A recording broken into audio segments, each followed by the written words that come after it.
Hello guys, this is Mike from ICODROPS and today my guest is Dr. Mo Dong from CELER.NETWORK. Hello Mo, Hey everyone, very nice to meet you. Thank you for inviting me into the interview. thank you for coming and traditionally, first of all, could you please introduce yourself and tell us your personal story? As far as I know, you have a strong academic background, you are teaching full stack smart contract courses, so could you tell us about your education, work experience and how did you get in blockchain space? Oh yeah, definitely. I would be happy to talk about that. I graduated from UIUC with a PhD in computer science. UIUC is one of the top schools in computer science in the US. And my research area is very much focused on distributed systems, networking, operating system, and also game theory.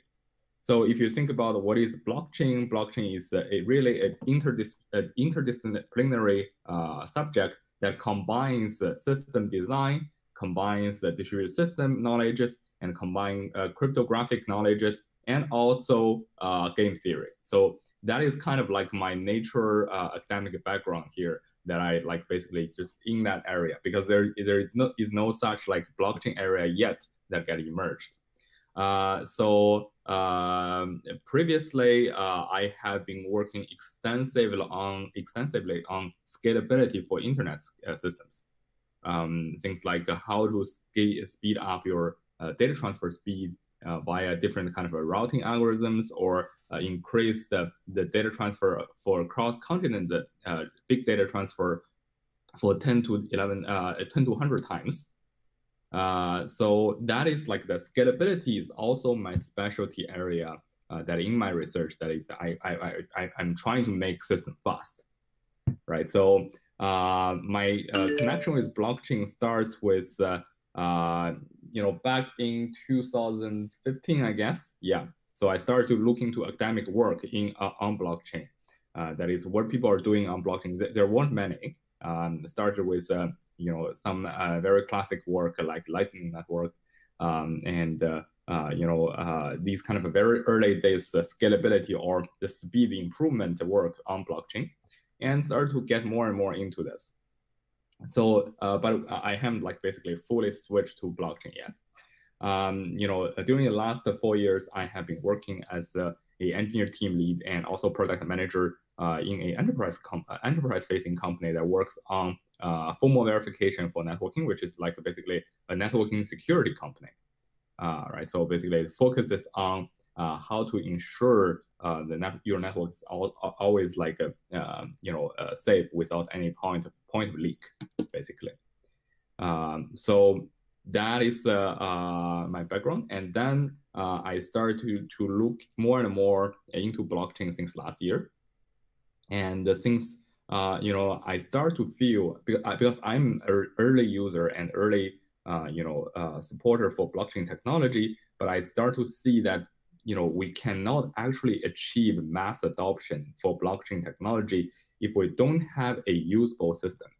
The usability of blockchain system today is so far away from what we are experiencing, what we are accustomed to in normal like internet days, right? So if you imagine on blockchain, if you do any kind of a transaction, it waits any time ranging from like 30 seconds to actually confirm to practically 10 minutes or even longer, right? So that is like where I see things are really missing. If we don't solve the scalability problem so that people can actually use the blockchain more smoothly and interactively, there is no other possibility for blockchain. There is no need for security. There is no need for privacy because no one is actually going to use that. So that's why I start to look into this scalability range or scalability area more and more closely, and finally came up with CELER.NETWORK. Great. And by the way, I'm just curious, do you remember the first time you've heard about Bitcoin and what were your thoughts at that moment? Oh yeah, so the first time I heard about Bitcoin was when I was still in undergrad. I think it's 2012, if I remember correctly. So at that time, I didn't read the paper. I just like back then I was still in China, The state media is the general sentiment for the Bitcoin thing is a kind of like, oh, okay, this is a kind of a shady thing. So I didn't get the chance to look into the technology back then.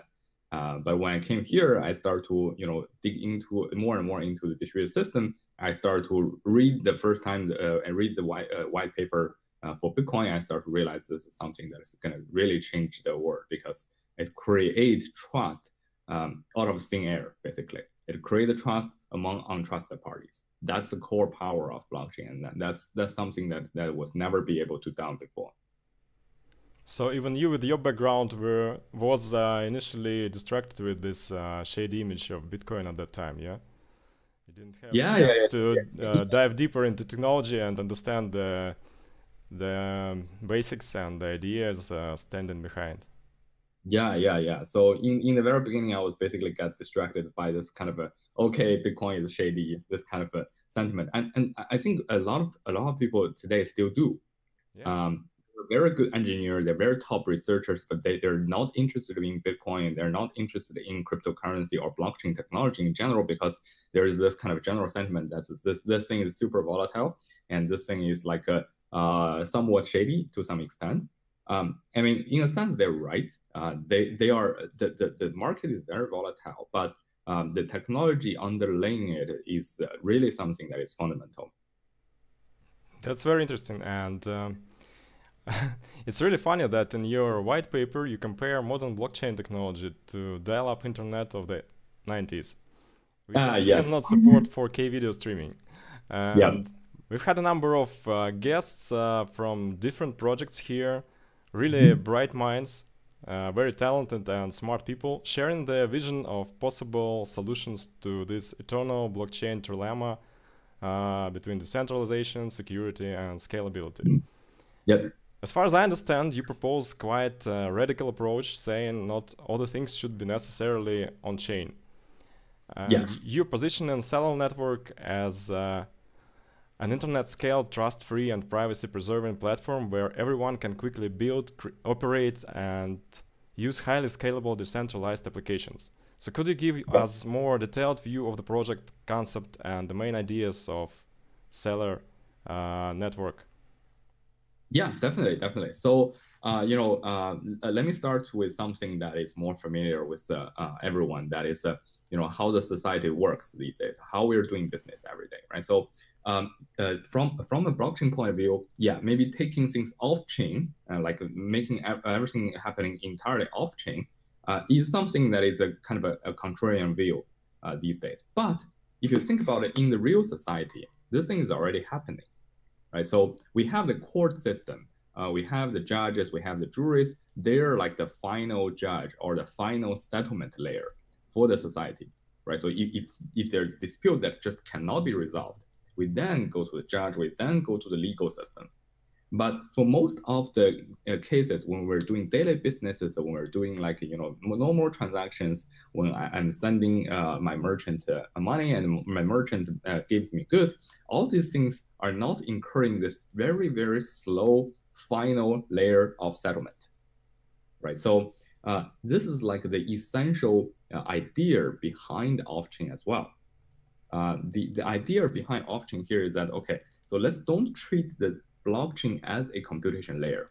Let's don't treat the blockchain as everything need to happen and recorded on blockchain, because there are a lot of things that you don't need to, right? Because if let's say we're playing a chess, we're playing a game, a couple of friends are forming a market, there are a lot of transient state. If everyone can agree with each other, that does not have to have every step recorded on a blockchain.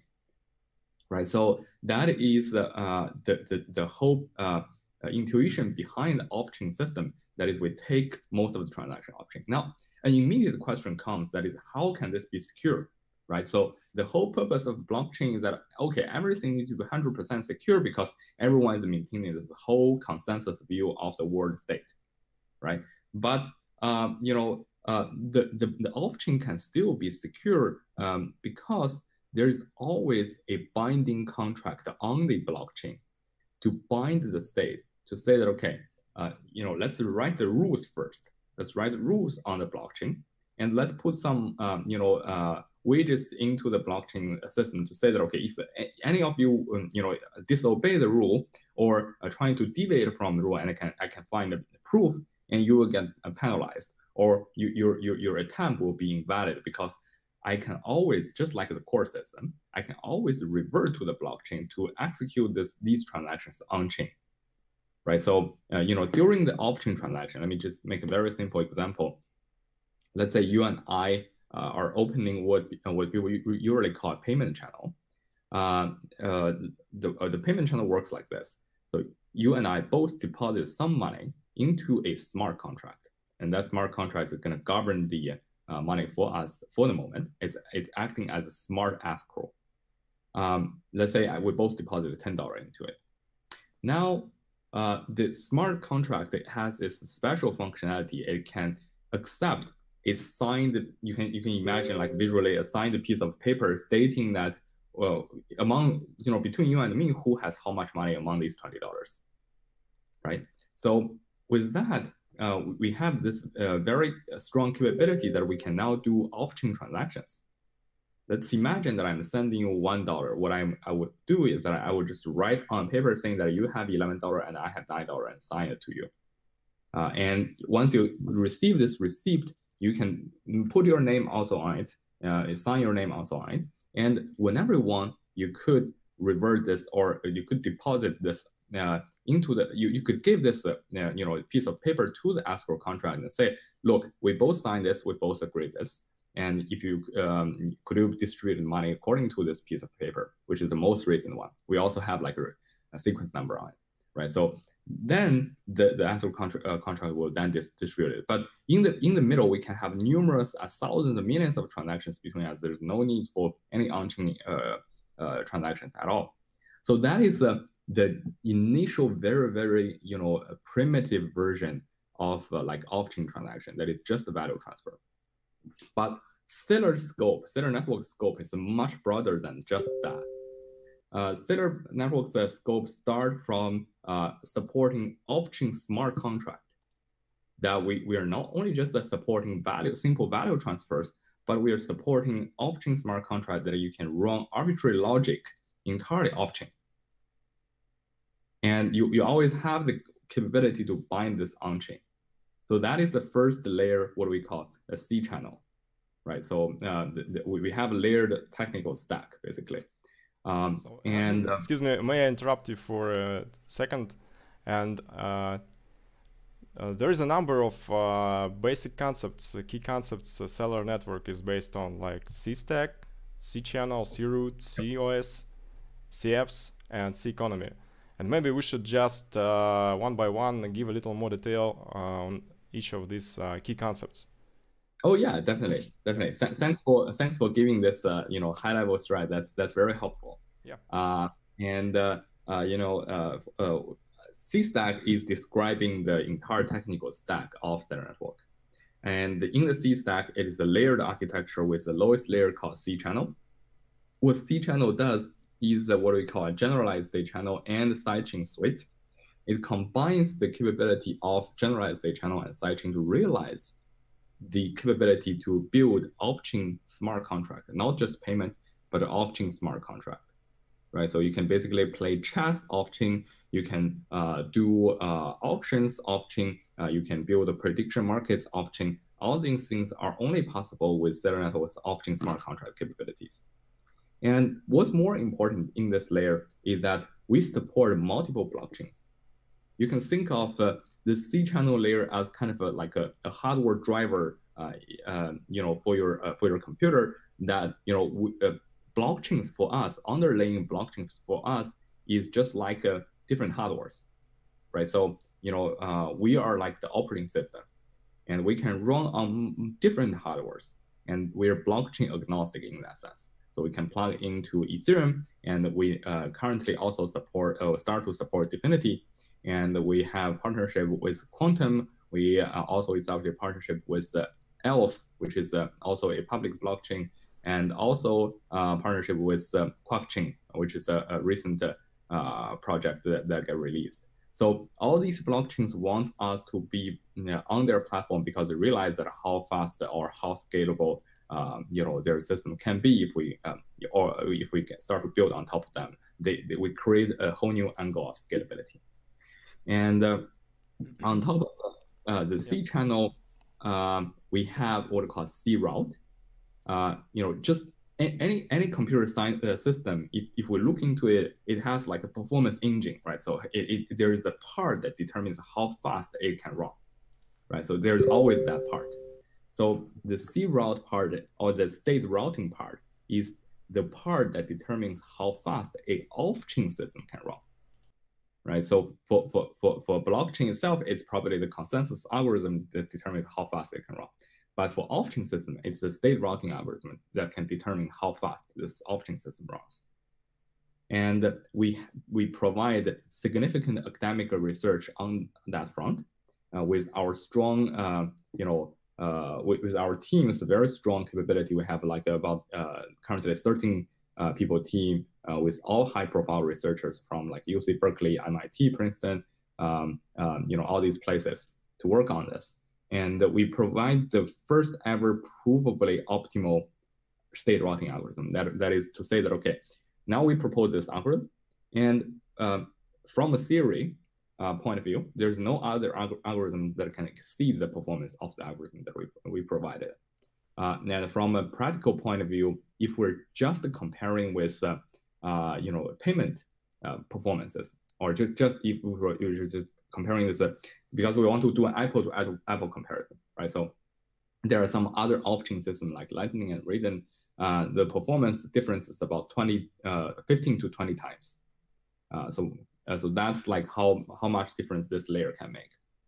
And then on top of this layer, we have a thing called COS, which is a Celer operating system.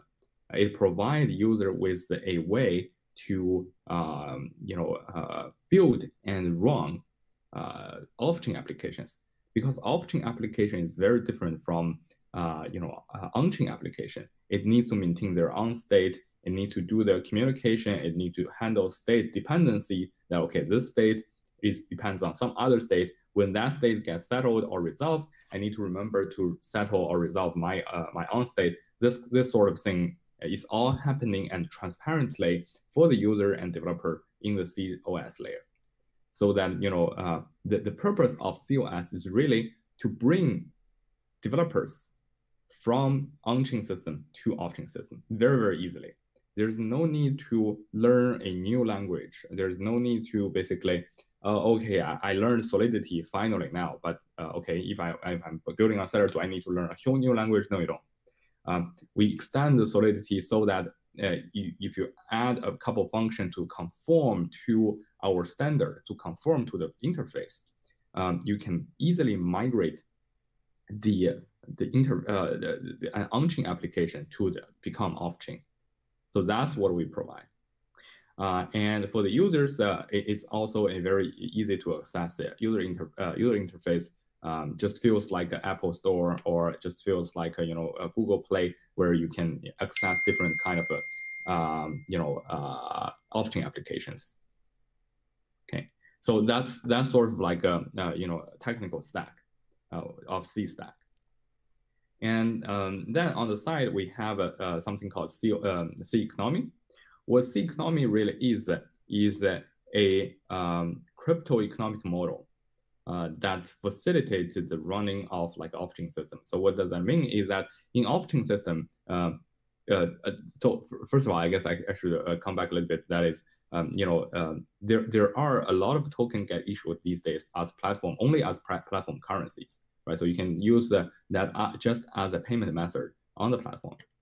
But CELER.NETWORK is not that. CELER.NETWORK's token, which is a Celer token, CELR, the token is used as an integral part of the system that incentivizes the liquidity into the system and also provides safety guarantee for the system as well. So, we incentivize liquidity through a process called proof of liquidity mining that incentivizes people to just kind of converge their liquidity together into the system and also liquidity backing auction to enable off-chain service operator to borrow or crowd lend the liquidity from like basically these network liquidity backers. And the token in this net process is acting as a priority token in the liquidity backing auction process.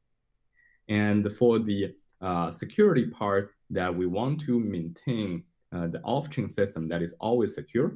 What does that mean? Is that even if you're going offline, your state is not forgotten, right? So we provide something called state guardian network, that when you're going offline or when an IoT device is going offline, this state guardian network will guard the state for the users and for the devices.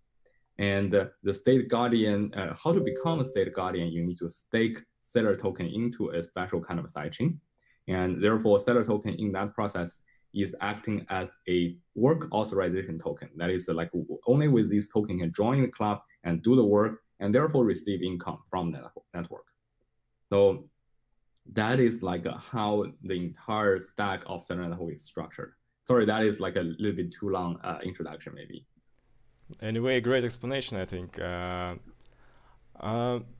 Speaking about your competitors, do you think you have any, or you're dominating in such a great way that you think you don't have any competitors in the moment? Well, so I think, so first of all, my view on the competitor issue is that, okay, blockchain needs scalability, and all scalability projects need to work together. Our enemy or our competitor is the bad practice of writing application that is always on-chain. So I would say there are similar, projects with similar principles, such as Lightning, which is proposed a long time ago, and Raiden, which is essentially the version of Lightning in Ethereum. So what we provide more than what's already there is first of all, we support off-chain smart contract capability. And the second, that we have high performance performance engine that we runs much faster. And third, we have this development framework that people can actually develop off-chain applications on our platform instead of just a payment. And fourth, we have this off-chain economic system that actually facilitate and fuel the system to run in a much better way.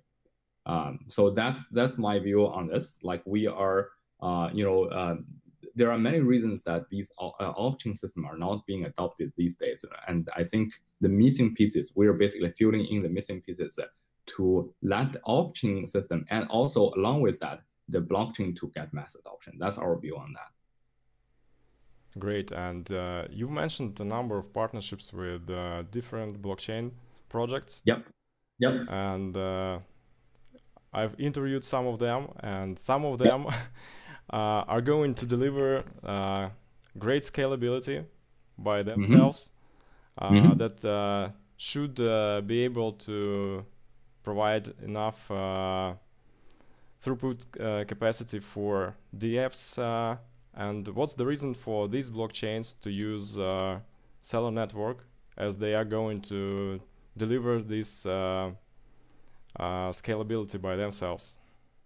Yeah, so I think that's a very good question, right? So that is actually a very good question to answer because for some the scalability blockchain project that they are like tightly partnering with us, and you may wonder why.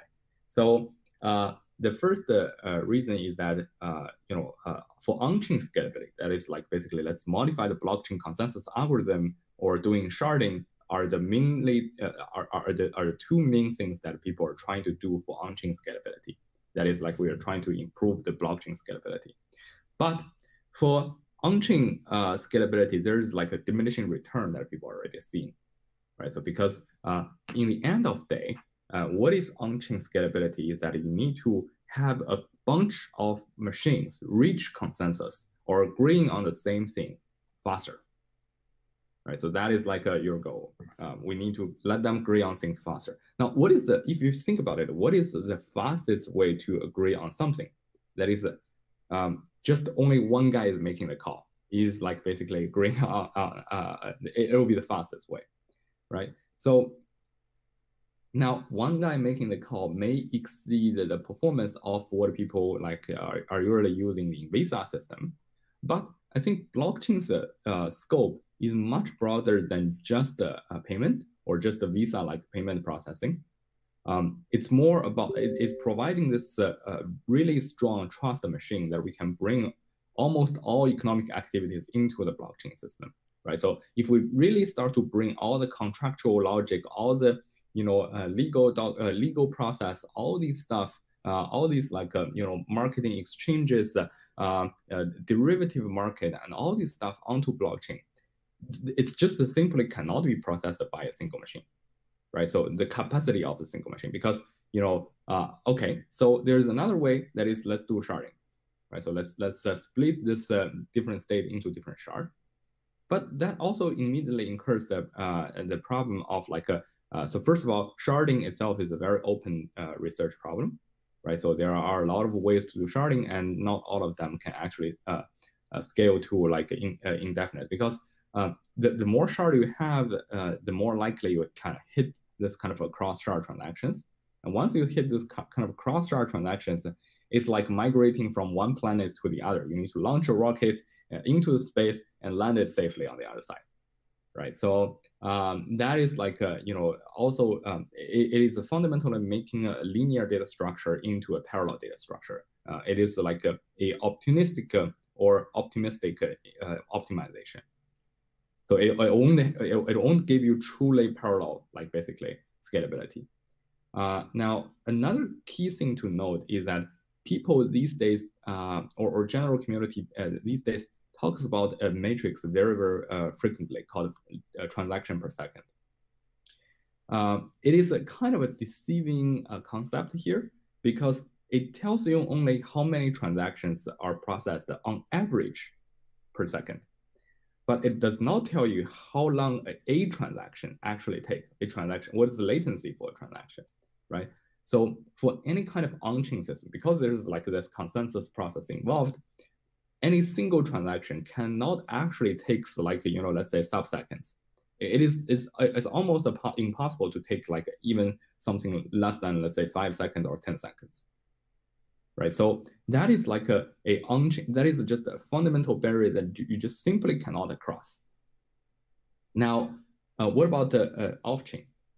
For off-chain transactions, the scalability, first of all, is really just simply flat, because the more people use the system, everyone is like in segregated groups, and for off-chain system, there's no need for any kind of like global consensus. So the more people use it, the more scalable it is. And the second is that the transaction latency can be really, really low. Because what does it mean to send a transaction in the off-chain system is to send a message from the intended sender to the intended receivers. And it's just a message passing. There's no need to run any kind of consensus algorithm. There's no need to write things onto blockchain. It's just that. It's just like the shortest way between A and B. Yeah, it's shortest way between A and B. So there's no need to incur any kind of consensus. Therefore, the latency can be really, really low. Now, if you think about it, if we want to have a blockchain to support any sort of interactive applications like we are used to for the web today, this kind of latency is needed. Otherwise, just imagine that you're playing a chess with your friend, and every move you take takes about 5 to 10 seconds at minimum to actually get confirmed. And you may not even know it get confirmed, because 5 to 10 seconds is just one block, and you may need to wait 6 to 5, 10 blocks to ensure, okay, this is actually confirmed. So that is where like off-chain system is essential and can be very, very complementary for the on-chain solutions. I'm not saying on-chain solution doesn't have its place. On-chain solution definitely has its place, especially for states.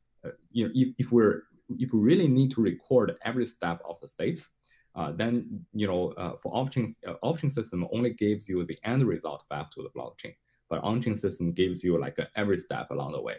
So that is also the difference here, and I think they're in a sense very, very complementary to each other. That's why we're partnering with all these public blockchains, and they are all seeing value in CELER.NETWORK. As you've mentioned, CELER.NETWORK is blockchain agnostic. So yeah, that means that you can be Celer may be paired with any blockchain. Do I get it right? Yes, yes, you can think of this way, right? So when you're like using a computer and you buy like different printers, from the operator or from like a user point of view, they're just all just printers. And the driver or how to communicate with printer is handled by the operating system. So Cellular Network is like the operating system that treats the blockchains as printers. And can you give us a little bit more details on this process? How much work is involved in pairing Celer network with new blockchain? And is it guaranteed that if new blockchains with new consensus algorithms will appear, you will be able to connect Celer as a second layer to these blockchains? This is like a great question. This is a really great question. And I think so first of all, the process. The process is involved in in the process of connecting Celer to a underlying blockchain. And what that means is usually we port a standard set of Celer network smart contracts to the target blockchain, right? So basically say, okay, because remember the court like analogy there, that is we need to like basically establish the rules on different countries basically, right? So we need to basically have these smart contracts written in different languages, in different kind of VM construct for different blockchains. So that's what it mainly means to connect the Celer or connect these blockchains to Celer from our point of view, right? So that process is relatively easy. So we have we have done this with Ethereum, and we are in the process of doing this in Dfinity, and it's very much possible. They're using drastically different VM model, and we can do them both. And for things like blockchain, which is using EVM as like their virtual machine abstraction, that's even easier, right? We don't need to write anything. And for quantum using x86, we can also support that. So that's basically the process. Now you may ask, okay, if there's a new blockchain pops up, what's like what Celer need to do, and whether Celer can 100% guarantee to support that? Well, so I should say that most likely yes, because these days blockchain all support smart contract capabilities. But there are also some blockchain that are very simple, like Bitcoin-like, right? So it's very limited smart contract support.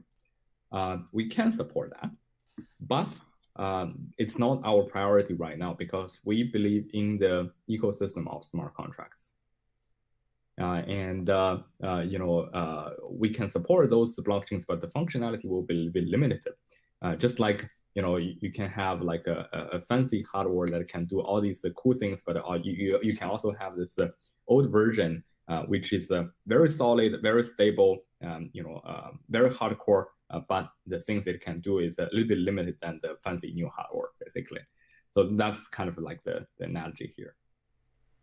Great. And as far as I understand, your team is based in California, but there are only 4 people on your website. Yeah. So could you please tell us about your team? How many people are working on Celer right now?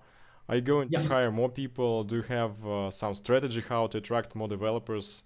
Maybe you're working with developer community in some special way. Yeah, definitely. So glad you asked. So we are a Singapore foundation, and we have a development team in California. And the website is about to be updated. We will list our members, and we have about 11 engineers working full time on this as of now. So in terms of like the developer adoptions, so first of all, I think that all of like the 11 engineers are all high profile engineers with experience in distributed systems, with experience in infrastructure building, and with experience in mobile, with experience in design. So we have like a full house system, full stack system that surround this kind of a Celer Networks ecosystem. And for the developer adoption, I myself has been teaching full stack smart contract courses though it is like in Chinese, because like there aren't a lot of good material in Chinese developer community, so I'm teaching them in Chinese. But so far, I have about 400 students graduated from my course already. So that is a fairly large number of developers to bootstrap. That is saying that, okay, you guys are all now Solidity developers. How about you just learn a little bit more, and you can develop this kind of a super high performance blockchain applications. So I have been doing that since last year. So it takes a really long time to accumulate that kind of a community. So that is like that is how we are going to bootstrap the developer community. And these developer community have been very, very helpful for us. They are translating all the documents to Chinese. They're translating all the blog posts to Chinese, and they're like spreading the word in China and raising the awareness of off-chain scalability. So I think it's very, very crucial, and I'm very grateful for that. In terms of outreaching, we are going to host hackathons. We are going to have user-facing applications that we build ourselves to let people know or bootstrap the awareness of CELER.NETWORK and also the off-chain scaling system. In the meantime, this, what is like developers' motivation here, right? So fundamentally, forget about like how we're going to incentivize them, how we're going to put out awards, but developers really wants application to have users, and we can give them that. We can give them the capability to run this kind of highly scalable, useful application, and they fundamentally, I think they all want that. So as long as we deliver a good job to experience that developers' experience is to ensure that the developers' experience is smooth. So we believe that the CELER.NETWORK can reach very high adoption pretty soon. Great. And speaking about Celer's roadmap and project progress, at what stage is the project right now, and what is your long-term vision of the project, and what are your plans for the near future? Yeah, great question. So for the project roadmap, we are releasing a user-facing application, which looks looks like a wallet, but does not work like a wallet. So it has all the functionality you have in your normal daily wallet, a garden variety of wallet, but it also have the capability to run off-chain applications. That it's going to be the first ever off-chain operating network, or off-chain operating system, basically. And we're going to provide that in, I believe, at this moment, we're looking at less than 3 months timeline. After that, we'll try to raise the awareness of this off-chain system. And this off-chain operating wallet is basically the first test of our SDK, right? So we build our SDK. Now, before we release it to anyone to use it, let's build a product around it to make sure that we can be the first user of the SDK to see that there's any like things missing in the SDK or not. And after that, we'll release SDK to the developers, for the developer to start to build on CELER.NETWORK. And in the meantime, with a relatively stable SDK, we're going to roll out all the C economic model, right? So C economic is not a simple economic model, but it involves like multiple parts and to ensure that the system can run in very large scale. But when it's in a very small scale, we can actually run this on mainnet without many trouble. After we start to gain traction, hopefully our C economic also catch up, and going into the next year, maybe in the middle of the next year, we can have a relatively complete system that is having all the basic components putting together, at least the initial version to run, and start to get more and more developer tractions. That's great. And as soon as we've discussed Celer's team, could you please tell about your advisors and early investors, and what value do they bring to the project? Yeah, so our investor, if you look at them, they are not like the common face. They're not all the common faces you see in the blockchain space, but they have been very valuable for us. Dr. Christos gives us some advice on how to structure the architecture of the system, because he has been extremely experienced in the architecturing of like operating system and system architecture design. He is a professor in Stanford University, very well respected professor. Dr. Alan Mischenko worked with me in my previous jobs, and he is an expert in formal verification. So we have some question. We already have some question for him about formally verifying off-chain smart contracts, right? So people talk about like on-chain smart contract formal verification these days a lot, but very few actually realize that, okay, so off-chain smart contract, once you enable that, you're opening a new kind of a Pandora's box, right? So now we need to also look into or think about future formal verifications. So all of our, let me put it this way. So all of our advisors are, to provide some guides for the future visions, for future long-term visions for the project, and do some, technical checkpoints to ensure that all the stuff is correct. And Dr. Shoucheng, who is a full professor in Stanford University in physics, he helps us mainly check our mathematical proofs are all sound and correct. So he is basically serving as a reviewer for the white paper to make sure that the provably optimal performance core we talked about is actually provable. So that's their role, and yeah. And we have a bunch of early supporters like Pantera, Danhua, FBG, and Stable Fund. Pantera, Danhua, FBG, DHVC, these names probably people already know, and they have been helping project pretty well. And the fourth one, many people may not like even heard about them, like Stable Fund. Who are they? Well, Stable Fund is a fund established between L4 Ventures and MakerDAO. MakerDAO is this kind of a stable fund or stable coin project on blockchain. The reason that we are partnering with them is because we are also using a stable token system in our system. So that's that's our lineup of the investors, and we have been releasing our new round of investors on our Twitter recently.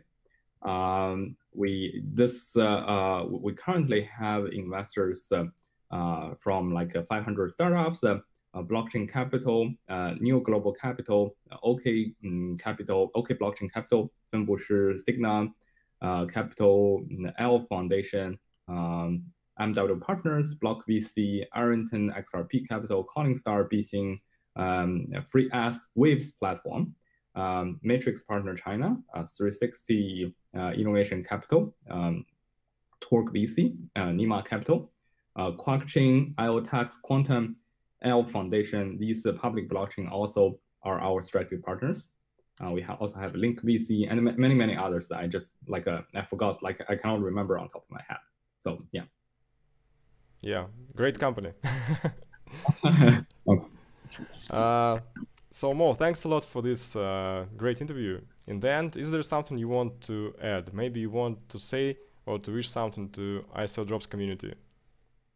Yeah, so the thing I want to wish or say to the community is really that for a sustained blockchain economy and for sustained attraction for the blockchain system, we really need mass adoption blockchain right now, right? So we need that probably yesterday, and we really hope that if you're a developer, if you're interested in using blockchain technology, please follow us on our channels, and we will have tutorials. We will have basically the process of how to bring your applications to mass adoption.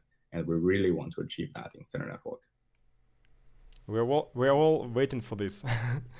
Thanks a lot for the interview. Let me wish good luck to CELER.NETWORK from all the ICODROPS team and community. Thanks for watching, guys. Please subscribe to our YouTube channel, hit the bell button, and you will never miss next video. Have a nice day and goodbye. Goodbye. Thank you.